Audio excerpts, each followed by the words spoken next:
बुलंद police times, संवाद police आणि जनतेतील। उत्तर प्रदेश की राजधानी में समाज सेवकों द्वारा, बुद्धिजीवियों द्वारा जनसंख्या नियंत्रण कानून बिल के खिलाफ जो है लगातार प्रदर्शन हो रहे हैं। जनसंख्या अभिशाप है, हमने किताबों में पढ़ा, उसके ऊपर हमने बहुत से ऐसे लिखे, लेकिन जनसंख्या यदि राजनीतिक ध्रुवीकरण के तहत हो जनसंख्या पे नियंत्रण, तो ये बहुत बड़ा प्रश्न चिन्ह है। हमारे बीच बैठे हुए हैं संदीप पांडे जी अपने तमाम कार्यकर्ताओं के साथ, और जनसंख्या नियंत्रण कानून जो योगी सरकार, उत्तर प्रदेश सरकार ले आई है, उसके विरुद्ध में यहाँ पे अपने कार्यकर्ताओं के साथ यहाँ एकत्रित है। आइए उनसे पूछा जाए कि आखिर उनको इस कानून में क्या त्रुटियां नजर आ रही है, क्या खामियां नजर आ रही हैं। और क्योंकि उन्होंने अपने ज्ञापन में लिखा है कि आरएसएस जैसी संगठना अल्पसंख्यकों को, खासकर मुसलमानों को टारगेट करके इस जनसंख्या नियंत्रण कानून का दुरुपयोग करना चाहती है और लोगों में राजनीतिक ध्रुवीकरण फैला रही है। और अपने, क्योंकि 2022 में उत्तर प्रदेश में जो चुनाव है, उस चुनाव को किस तरह से पोलराइज किया जाए, उसमें जो है ये भूमिका निभा रही है। आइए संदीप पांडे जी से डायरेक्ट उनकी प्रतिक्रिया लिया जाए इस पूरे विषय को लेकर। हमारे बीच समाज सेवक संदीप पांडे जी हैं, आइए इनसे प्रतिक्रिया लिया जाए। ये अपने तमाम कार्यकर्ताओं के साथ आंदोलित है जनसंख्या बिल के विरुद्ध में। आइए इनसे पूरी जो है विवरण लिया जाए कि आखिर इनको इस जनसंख्या कानून में क्या खामियां नजर आती हैं, क्योंकि जनसंख्या उत्तर प्रदेश नहीं पूरे भारत में एक अभिशाप बनी हुई है।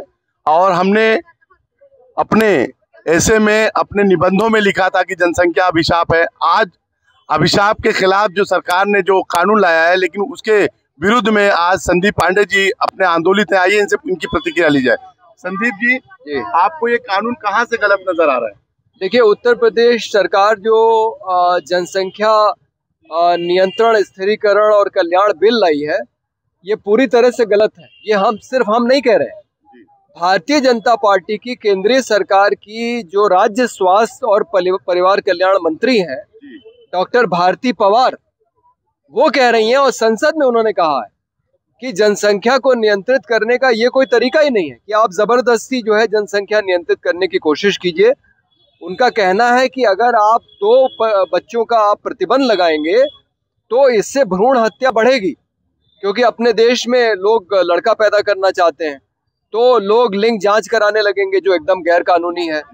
और अगर भ्रूण की लिंग जांच करा के अगर वो लड़की है तो गर्भपात कराएंगे, तो इससे जो है भ्रूण हत्या के मामले बढ़ जाएंगे। इससे हमारा जो लिंग अनुपात है वो बिगड़ जाएगा, जो पहले से ही बिगड़ा हुआ है। भारत में 1000 पुरुष के ऊपर 930 महिलाएं हैं, तो ये बहुत कम है। तो पूरी दुनिया का ये अनुभव है, जो डॉक्टर भारती परिवार और दूसरे लोग भी कह रहे हैं कि जनसंख्या नियंत्रित करने का एक ही तरीका है, वो स्वैच्छिक है, वो जबरदस्ती वाला नहीं हो सकता। और वो ये है जिसको कहते हैं कि विकास ही सबसे बड़ा गर्भ निरोधक है। अगर आप महिलाओं को शिक्षा और रोजगार के मौके देंगे तो जनसंख्या अपने आप नियंत्रित होगी। ये काम बांग्लादेश ने 10 साल पहले करके दिखा दिया है। 2011 में जब भारत में महिला साक्षरता की दर 74 थी तो वहां पे 78 थी।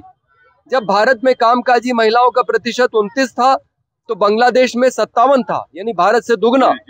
और बांग्लादेश में प्रति परिवार बच्चों की संख्या पहुंच गई थी 2.2। जब 2.1 हो जाती है प्रति परिवार बच्चों की संख्या, तब माना जाता है कि जनसंख्या का स्थिरीकरण हो गया, उसके बाद जनसंख्या नहीं बढ़ती है। तो बांग्लादेश ने जो काम अपनी औरतों को पढ़ा लिखा के उनको रोजगार के अवसर देके कर लिया, वो 10 साल बाद हमको कानून लाना पड़ रहा है। ये तो बड़े शर्म की बात है। हमारे बीच विपिन कुमार त्रिपाठी जी हैं, जो बुद्धिजीवी जी हैं, समाज सेवक हैं। आइए इनसे जो है उत्तर प्रदेश जनसंख्या नियंत्रण कानून के ऊपर जो जिस प्रकार से लगातार बुद्धिजीवी आंदोलित हैं और सरकार में भी बहुत से लोग असंतुष्ट हैं इस कानून को लेके, आइए इनसे प्रतिक्रिया लिया जाए कि ये कानून जो है आप किस नज़र से देखते हैं, जो जनसंख्या नियंत्रण कानून जो योगी सरकार ने लाया है उत्तर प्रदेश में। ऐसा है कि जनसंख्या का मसला प्रांतीय नहीं है, राष्ट्रीय है। और ये हर तबके का आदमी समझता है कि हमारे लिए जनसंख्या पर काबू करने की ज़रूरत है। गरीब भी समझता है, रईस भी समझता है। लेकिन इसके पीछे दुर्भावना काम नहीं करनी चाहिए कि हम खास कम्युनिटी को टारगेट करके इसके ज़रिए समाज में ध्रुवीकरण पैदा करेंगे। अगर आप हिंदुस्तान पे गौर करें तो केरल हमारा ऐसा राज्य है जहाँ पे जनसंख्या वृद्धि सबसे कम है, क्योंकि लोग पढ़े लिखे ज़्यादा हैं। इसका सीधा संबंध पढ़ाई लिखाई से है। कमज़ोर तबके का जो आदमी होता है उसके लिए बच्चे ही उसके भविष्य है, उसको पेंशन वगैरह तो मिलती नहीं, जिंदगी का कोई ठिकाना नहीं, क्योंकि उसके पास ऐसी दौलत भी नहीं है कि जिससे बुढ़ापे का गुजारा कर सके। बच्चे उसके गुजारे का बुढ़ापे का साधन होते हैं, ज़्यादा बच्चे ज़्यादा संभावना, फिर बच्चे मर भी जाते हैं। लिहाजा उस आदमी को जितनी इनसिक्योरिटी होगी, जितनी हैसियत कमज़ोर होगी, जितनी वो पेंशन वगैरह से मजबूर यानी कमज़ोर होगा, वो जाहिर चाहेगा हमारे बच्चे ज़्यादा हों। और फिर एक बात और भी है कि समाज में जैसे मैं हूँ, हमें 8-9 भाई बहन हैं हम लोग, जबकि मेरे पिताजी तो आज़ादी की लड़ाई के सेनानी थे, क्योंकि उस ज़माने में ऐसे ही रिवाज था, बच्चे जल्दी मर जाते थे वगैरह वगैरह। तो ये कानून, कोई भी चीज़, कोई भी मसला एक डिक्टेटोरियल तरीके से कि हम कुचल के रखेंगे, दबा के रखेंगे, समाज को तोड़ के रखेंगे, इस दुर्भावना से भी नहीं होना चाहिए। और उत्तर प्रदेश सरकार ने बगैर केंद्र सरकार से मशवरा किए, बगैर यहाँ के किसी सामाजिक संगठनों से, महिलाओं से मशवरा किए, आपने एक ऐसी बात कह दी और निशाना आपके दिमाग में अगर ये हिंदू मुस्लिम पोलराइजेशन की है, जबकि आपको पता है कि चाहे मुसलमान हो, चाहे वो दलित हो, चाहे ब्राह्मण हो, अगर गरीब तबके का है तो उसके बच्चे ज़्यादा होने की संभावना रहती है, क्योंकि उनके लिए इनसिक्योरिटी है। तो इसलिए आप इसको तोड़ने की कोशिश ना करें, ये मेरा कहना है। धन्यवाद। जनसंख्या नियंत्रण कानून को लेकर तमाम बुद्धिजीवी, तमाम सामाजिक कार्यकर्ताओं में रोष है कि सरकार जो है इसे एक राष्ट्र एक कानून के जरिए अगर पारित करती है और केंद्र सरकार के तमाम वो बुद्धिजीवी नेता और जो भी सेक्रेटरी हैं, जो भी उस विभाग से, जन कल्याण विभाग से जुड़े हुए हैं, सबकी अगर राय मशवरे के साथ और तमाम समाज के बुद्धिजीवों से संपर्क करके यदि कानून बनाया जाए तो वो देश के हित में होगा, न कि राजनीतिक ध्रुवीकरण का जो है से प्रेरित कानून बना के इलेक्शन के लिए तैयारी की जाए। मैं सैयद गुलाम हुसैन सरफराज जाहिद के साथ लखनऊ से बुलंद पुलिस टाइम्स के लिए।